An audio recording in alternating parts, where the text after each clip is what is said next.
Close the door.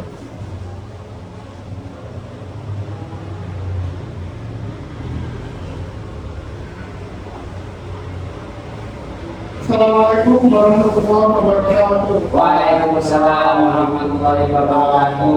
Selamat bagaimana kabarnya? Alhamdulillah baik. Sehat semua ya? Sehat. Oke, saya juga kalau sehat.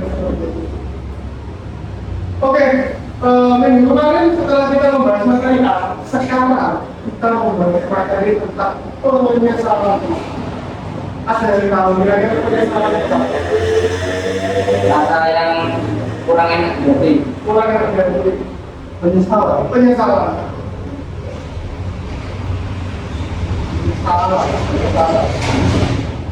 Ada apa?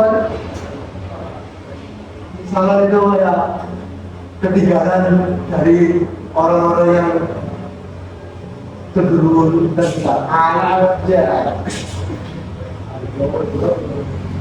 Penyesalan. Betul semua jawaban teman-teman, tidak ada yang salah. Penyesalan atau kadang adalah pintu kerja yang menuju rahmat Allah Subhanahu.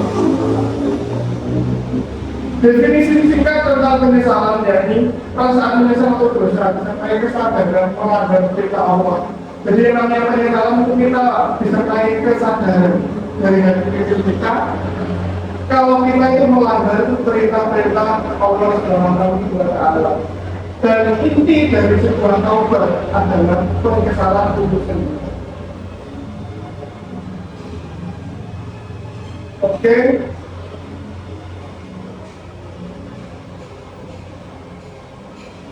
Nah, selanjutnya mengapa sih kok penyesalan itu penting? Ada yang tahu kenapa? Mungkin sadar.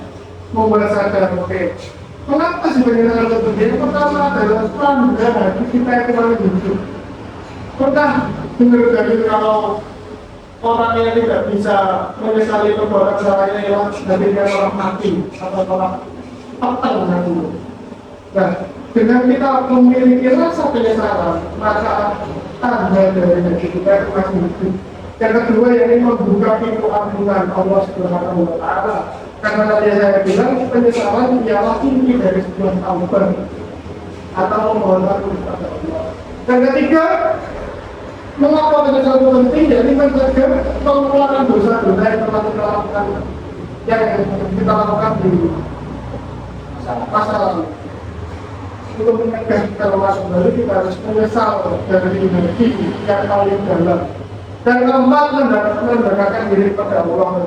Oke, selanjutnya, contohnya apa sih? Pernah menyesal enggak Rasulullah dalam hidup? Pernah. Contohnya apa? Seperti ketika uang mungkin harus sedikit terus diberikan sesuatu yang kurang bermanfaat. Oh iya, saya sudah pernah berkata nyesel kan? Iya. Dapatnya kamu gara itu tolak gitu. Iya, betul. Jadi ada rasa penyesalan meskipun masalah duniawi bukan masalah ukhrawi, tapi yang lain itu pasti. Ini masalahnya dari kata penyesalan. Ada, dulu pernah disuruh kalau saya daftar ini itu sudah terlambat akhirnya sudah tutup gitu. Akhirnya Menyesal. itu intinya kalau teman-teman punya pengalaman tentang penyesalan, yang terpenting ialah dibuat pengalaman, dibuat pelajaran untuk keesokan harinya agar kita tidak menyesal di kemudian hari. Dibuat pengalaman sebisa mungkin kita jangan pernah menyesal di kedepannya.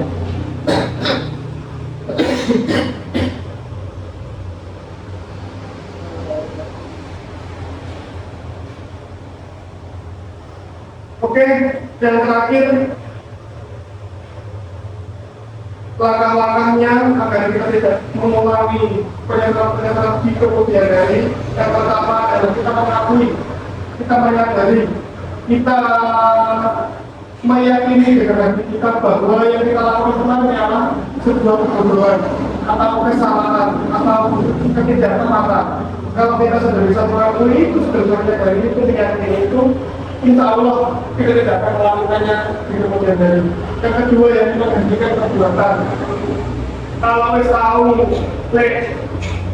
hal itu mau membuat kita menyesal, membuat orang kita di kemudian hari kita jangan sampai melakukan lagi agar tidak menjadi penyesalan berikutnya. Jangan sampai masuk ke hutan yang salah. Dan yang ketiga, perbaiki dan bertekad yang kuat dalam hati. Kita harus mempunyai tekad untuk lebih baik, lebih baik dan lebih baik. Oke? Mungkin cukup materi kali ini. Mungkin ada yang perlu ditanyakan? Atau apa saja? Ya, Sudah cukup. Sudah cukup jelas. Kalau sudah cukup jelas, saya akhiri materi pada pertemuan kali ini. Semoga bermanfaat. Bila ada salah kurangnya, saya mohon maaf yang sebesar-besarnya. Akhirul kalam, wassalamualaikum warahmatullahi wabarakatuh. Waalaikumsalam.